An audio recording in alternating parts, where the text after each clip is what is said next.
उत्तम संसार टेक्निकल हेर्दै बसिरहनुभएका सम्पूर्ण श्रोताबिन्दुहरूमा हार्दिक नमस्कार। यहाँहरूले भिडियोको थम्बनेल र टाइटलमा देखिसक्नु भएको छ मैले के बारेमा भिडियो बनाउन गइरहेको छु। आज म यहाँहरूलाई नेपाल पुलिस क्लियरेन्स सर्टिफिकेट अनलाइनको माध्यमबाट मोबाइल, ल्यापटप र कम्प्युटर प्रयोग गरी कसरी प्राप्त गर्न सकिन्छ भन्ने बारेमा बताउन गइरहेको छु। धेरै कुरा नगरी म यहाँहरूलाई सिधै भिडियोतर्फ लैजान चाहन्छु।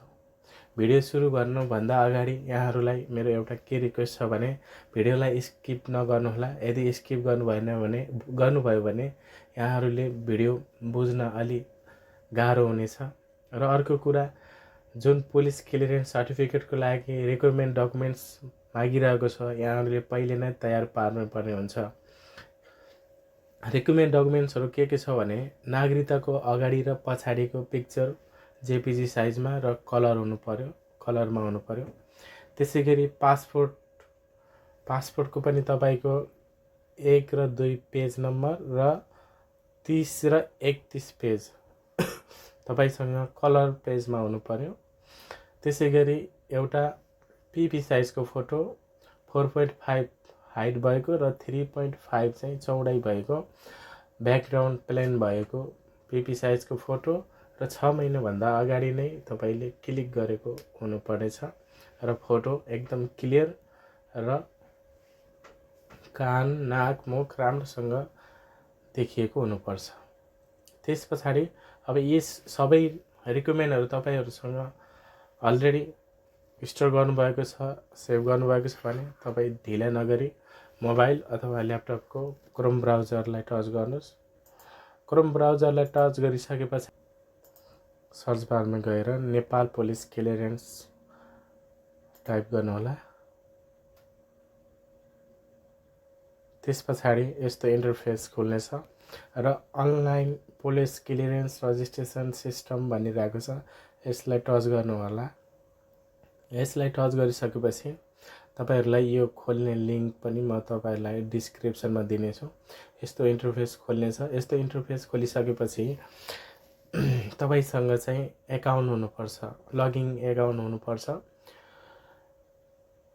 लगइन एकाउन्ट बनाउनको लागि डोन्ट ह्याभ एन एकाउन्ट भनेको छ, त्यसको तल रजिस्टरमा टच गर्नुहोला। रजिस्टरमा टच गरिसकेपछि before you sign up who are you भनिरहेको छ। साइन अप गर्नुभन्दा अगाडि तपाईँ को हो? म नेपाली हो, सो नेपालीलाई टच गर्नुहोला। तल्लो सेकेन्ड माइनरहरूको लागि र तेस्रोमा लागि छ शरणार्थीहरूको लागि। त्यो दुईवटा हाम्रो लागि परेन। यदि त्यसमा पनि तपाईँ हुनुहुन्छ भने त्यो सिलेक्ट गर्नुहोला। आई एम नेपालीमा सिलेक्ट गरिसकेपछि नेक्स्ट गर्नुहोला। नेक्स्ट गरिसकेपछि फर्स्टमा तपाईँको नाम राख्नुहोला। जस्तै अब मेरो साथीको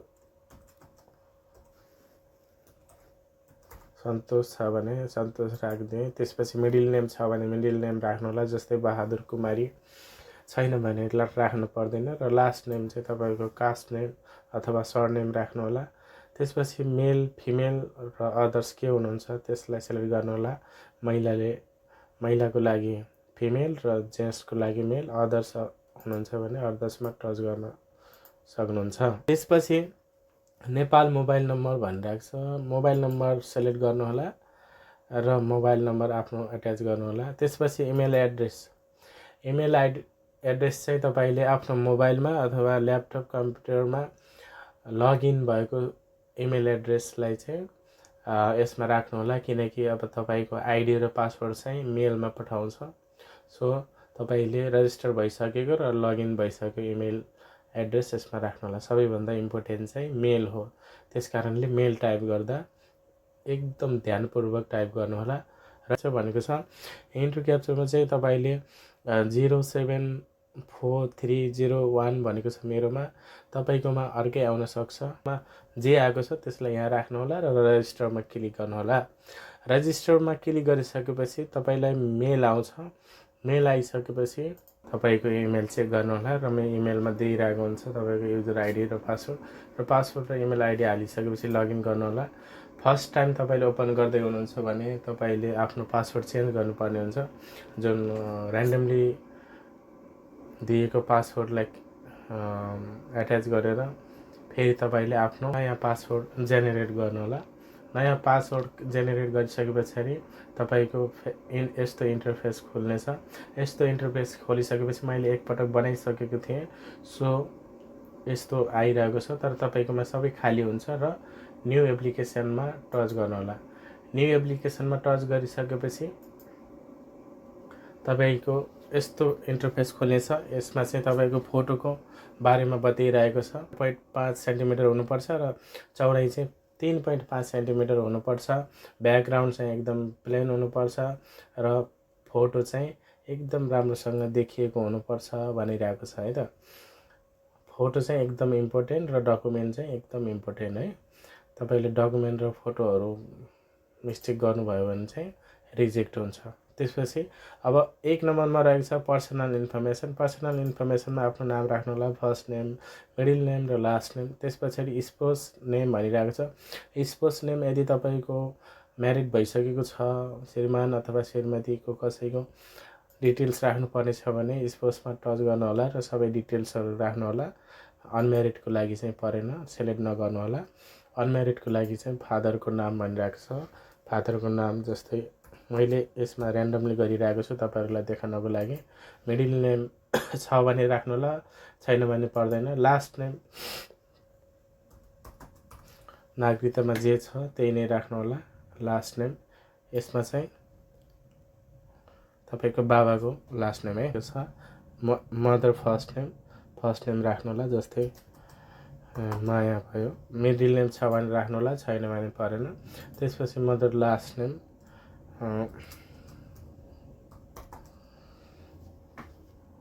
राख्नुहोला र डेट अफ बर्थ राख्नुहोला तपाईँको। यो चाहिँ विक्रम सम्बन्धमा भनिरहेको छ है। विक्रम सम्बन्धमा तपाईँले आफ्नो डेट अफ बर्थ राख्नुहोला। मलाई चाहिँ एडीमा थाहा छ, सो एडीमा टाइप गर्छु। 1997 मन्थ फेब्रुअरी डे 01 छ। तर यो बिएसमा चाहिँ त्यति थाहा भएन। बिएसलाई फेरि हेर्नुपर्ने भयो।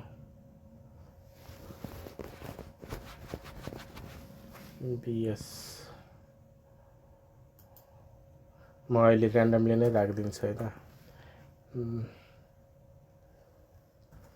ऱ्यान्डमली राखिदिन्छु किनकि मैले अहिले बनाउनु छैन। तपाईँहरूलाई भिडियो बनाउनको लागि, तपाईँहरूलाई गाइड गर्नको लागि मात्रै हो। माग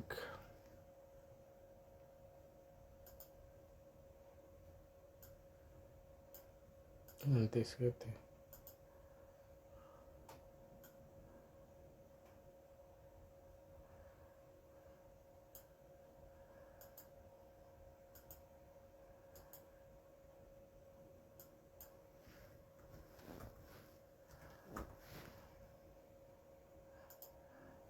2050 डेट अफ बर्थ 1994।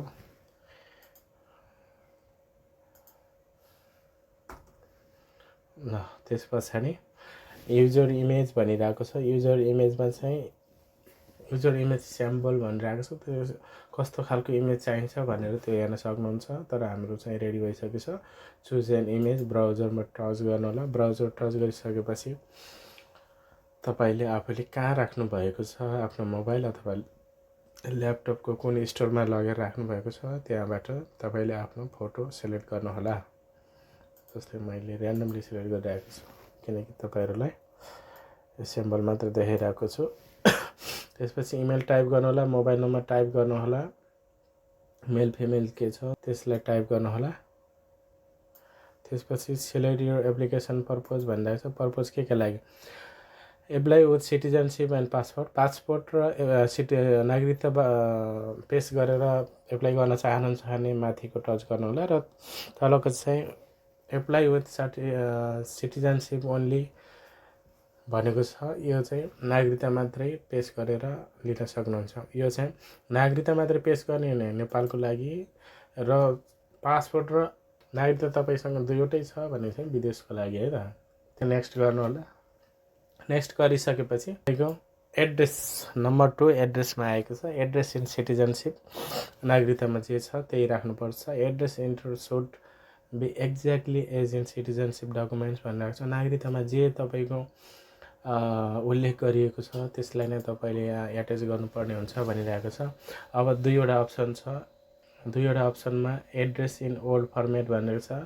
पहिलेको जुन नेपालमा प्रोभिन्स सिस्टम नआउनुभन्दा अगाडिको र प्रोभिन्स सिस्टम भइसके पछाडिको यो दुईवटा मध्ये एउटा सेलेक्ट गर्न सक्नुहुन्छ।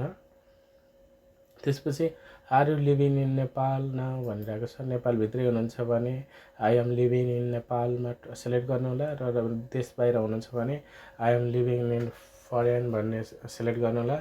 तर एउटा कुरा याद राख्नु होला, I am living in foreign भन्नासाथ तपाईँ चाहिँ देशदेखि बाहिर हुनुहुन्छ र त्यसको प्रमाण चाहिँ तपाईँले दिनुपर्ने हुन्छ। प्रमाण चाहिँ के भन्दा तपाईँको पासपोर्टमा एक्जिट स्ट्याम्प लगाएको हुन्छ, त्यो स्ट्याम्प चाहिँ तपाईँले सबमिट गर्नुपर्ने हुन्छ। यदि त्यो छ भने तपाईँसँग धेरै साथीहरूसँग पासपोर्ट आफ्नो साथमा हुँदैन अथवा त्यो एक्जिट स्ट्याम्प हुँदैन। त्यस कारणले यहाँहरूले I am living in Nepal select गर्न सक्नुहुन्छ। यदि छ भने तपाईँहरू साथमै छ भने I am living in foreign भनेर पनि सेलेक्ट गर्न सक्नुहुन्छ। त्यसपछि सेम एज सिटिजनसिप एड्रेस भनेको छ, यसलाई सेलेक्ट गरिदिनु होला। सेलेक्ट गरिसकेपछि तपाईँको सिटिजनसिपमा जे छ त्यही नै आउनेछ। अब जस्तै लुम्बिनी प्रदेश district Dang, okay, municipality Bangalachuli, okay, ward number 06 टोल। यहाँ मैले ऱ्यान्डमली राखिरहेको छु, तपाईँको नागरिकतामा जे छ त्यही नै राख्नु होला है त। Select address format in document यसमा भनिरहेको छ, यो हामीले सेलेक्ट गरिरहेको छ। त्यसलाई सेलेक्ट गरिसकेपछि सेलेक्ट गरियो।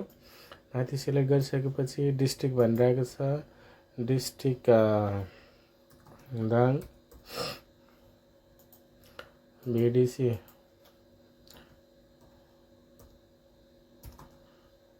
तपाईँको जे छ त्यही राख्नु होला।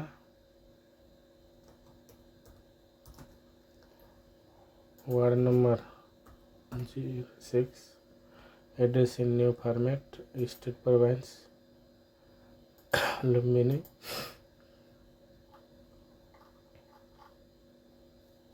डिस्ट्रिक्ट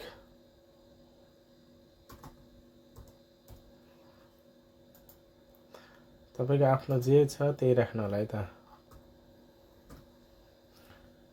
यो चाहिँ न्यू फर्मेटको अपडेट है। अहिले तपाईँको जुन वार्ड नम्बर चेन्ज भएको हुनसक्छ अथवा प्रोभिन्स चेन्ज भएको हुनसक्छ, त्यस्तो छ। अथवा तपाईँ बसाइसराई गर्नुभएको छ भने चाहिँ यसरी सेलेक्ट गर्नुहोला र बसाइसराई कागजातको प्रतिलिपि भनेको छ। यदि त्यस्तो बसाइसराईको तपाईँसँग डकुमेन्ट छ भने त्यसलाई ब्राउजरमा टच गरेर सेलेक्ट गरेर राख्न सक्नुहुन्छ है त। सेलेक्ट एड्रेस फर्मेट सिटिजनसिप,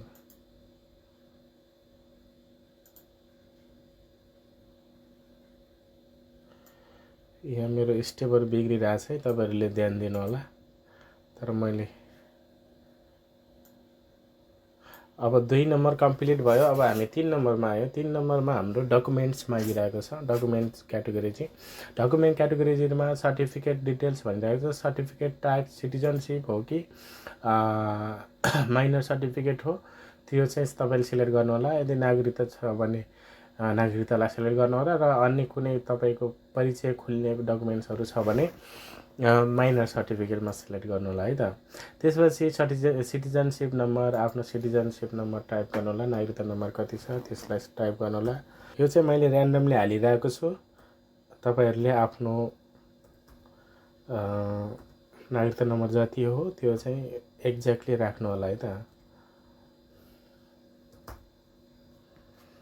अनि डेट अफ इस्यु भनिरहेको छ, कहिले इस्यु भएको थियो त्यो राख्नु होला।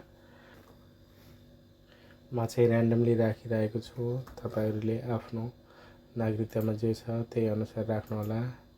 8 राखौँ मङ्सिर, त्यसपछि 2/9/29 गते राखिदिउँ। ओके, सिटिजनसिप इस्यु डिस्ट्रिक्ट भनेर छ। तपाईँको सिटिजनसिप कहाँबाट कति लेख्नु होला। भिडियो अलि लामो होला जस्तो लाग्यो, अलि स्पिड बढाउनु पऱ्यो। त्यसपछि citizenship certificate font size image भनिरहेको छ। तपाईँको सिटिजनसिपको फन्ट साइज अपलोड गर्नुहोस् भनेको छ। ओके, त्यसपछि back side. Okay, front side र ब्याक साइड भइसक्यो। अब हामी नेक्स्ट स्टेपमा जाउँ। नेक्स्ट स्टेपमा गइसकेपछि यदि तपाईँले त्यो पासपोर्ट भने अगाडि नै सिलेक्ट गर्नुभएको थियो भने पासपोर्ट पनि तपाईँले यसमा सबमिट गर्नुपर्छ है। Do you have criminal history भनिरहेको छ। यस नगर्नु होला, यो चाहिँ नो गर्नु होला। यस गर्नुभयो भने तपाईँलाई फेरि अटोमेटिक रिजेक्ट हुन्छ। त्यसपछि नेक्स्ट क्लिक गर्नु होला र अब यो सबै डकुमेन्ट्स तपाईँको तयार भइसक्यो होइन।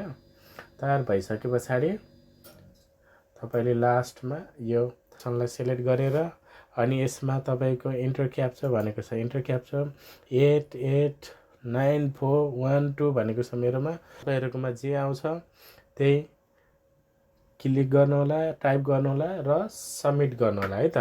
मैले चाहिँ सबमिट गर्दिनँ किनकि मैले अलरेडी बनाइसकेको छु। यो चाहिँ तपाईँहरूको हेल्प गाइडलाइनको लागि मात्र भिडियो तयार पारेको हो। अनि पुलिस सर्टिफिकेट तपाईँले यसरी प्रोसेस गरिसकेपछि तपाईँलाई मेल आउँछ। पुलिस क्लियरेन्स सर्टिफिकेटको लागि चाहिँ एप्लिकेसन सबमिट गरिसक्नुभयो भनेर चाहिँ एउटा मेल आउँछ। केही डकुमेन्टहरू बिग्रेको छ भने यसरी बिग्रेको छ, यसलाई चाहिँ सच्याउनु होला भनेर आउँछ। र लास्टमा तपाईँको सबै कुराहरू मिलेको छ, राम्रो छ भने चाहिँ अनि सर्टिफिकेट डिस्प्याच भनेर यसरी मेल आउँछ। र यो मेल आएको चाहिँ तपाईँले फेरि के गर्ने, त्यो लगइन आइडीमा गएर क्लिक गर्ने। यो आइडी र पासवर्ड चाहिँ तपाईँले सधैँभरिको लागि चाहिँ याद गर्नुपर्ने हुन्छ है। हो यसरी आउँछ है। यदि तपाईँको केही बिग्रेको छ, केही गडबड भयो भने चाहिँ यसरी आउँछ। यो field wrong address in the field of यो पर्मानेन्ट एड्रेस भनेको छ। यहाँ चाहिँ मेरो एड्रेसमा केही गल्ती कमजोरी थियो, त्यस कारणले यस्तो आयो र मैले फेरि त्यसलाई रिएडिट गरेर पठाएको थिएँ र त्यस पछाडि चाहिँ सबै काम भयो र काम भइसके पछाडि आएको छ कम्प्लिटेड भनेर आएको छ। स्ट्याटस चाहिँ कम्प्लिटेड भनेको छ होइन। त्यस पछाडि तपाईँले डाउनलोड सर्टिफिकेटमा क्लिक गर्ने। डाउनलोड सर्टिफिकेटमा क्लिक गरिसके पछाडि भिडियो एकदमै लामो भयो तर तपाईँहरूलाई मैले A to Z डिटेलली बताएको छु ताकि तपाईँहरूलाई समस्या नहोस्। यसरी पुलिस रिपोर्ट तयार भइसक्यो, यसरी आउनेछ है त। ल, थ्याङ्क यू भेरी मच।